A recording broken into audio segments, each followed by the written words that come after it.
सूचना केवल हमारे विचार हैं, वित्तीय सलाह नहीं। निर्णय लेने से पहले खुद शोध करें। किसी भी लाभ या हानि के लिए हम उत्तरदायी नहीं हैं।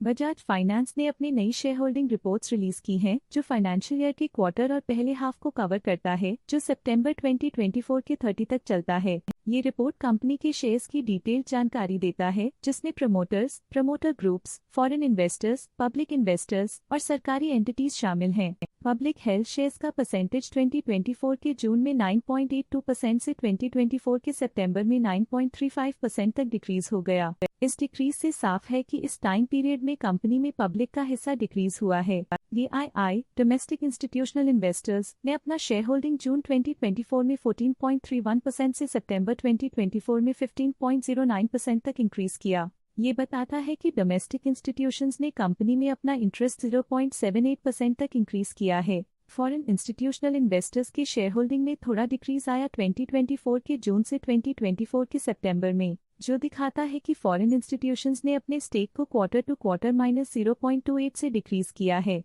जिसे पता चलता है कि उन्होंने अपनी इन्वेस्टमेंट्स को पुल बैक किया है। चलिए इन्वेस्टर्स के स्टैटिस्टिक्स पे नजर डालते हैं, जो शेयर होल्डिंग पैटर्न में फ्लक्चुएशंस का कारण बन सकते हैं। की मैनेजरियल पर्सनल ने हाई स्टेक होल्डिंग एक्सपीरियंस करते हुए स्टेक होल्डिंग में 0.01% इंक्रीज देखा गया। लेटेस्ट क्वार्टर में म्यूचुअल फंड स्लैश ने स्टेक होल्डिंग में इंक्रीज देखा, जिसमें 0.35% का अपटिक देखा गया। एक्सिस म्यूचुअल फंड ने अपने हिस्से को पिछले क्वार्टर में 1.4% से डिक्रीज करके 1.32% पे ले आए हैं। ये कंसेक्यूटिव क्वार्टर्स में -0.08% स्टेक्स डिफरेंस दिखाता है। SBI म्यूचुअल फंड ने अपने हिस्से को पिछले क्वार्टर में 2.76% से डिक्रीज करके 2.61% पे ले आए हैं। ये कंसेक्यूटिव क्वार्टर्स में -0.15% स्टेक्स डिफरेंस दिखाता है। लेटेस्ट क्वार्टर में UTI म्यूचुअल फंड ने स्टेक होल्डिंग में इंक्रीज देखा, जिसमें 0.01% का अपटिक देखा गया। ऑल्टरनेट इन्वेस्टमेंट फंड्स ने अपने हिस्से को पिछले क्वार्टर में 0.38% से डिक्रीज करके 0.31% पे ले आए हैं।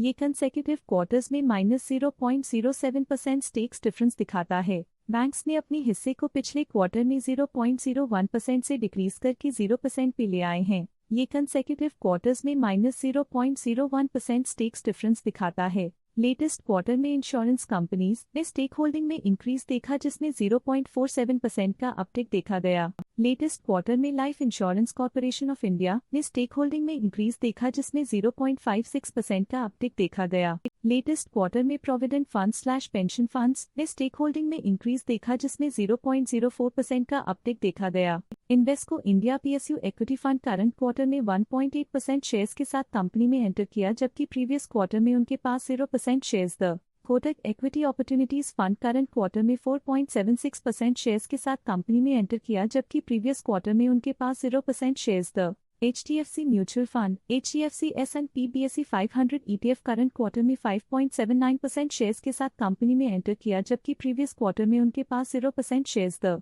ICICI prudential infrastructure fund current quarter में 2.27% शेयर्स के साथ कंपनी में एंटर किया, जबकि प्रीवियस क्वार्टर में उनके पास 0% shares the Invesco India focused fund previous quarter में 1% शेयर्स ओन करते थे, लेकिन करंट क्वार्टर में उन्होंने कंपनी से एग्जिट ले लिया है।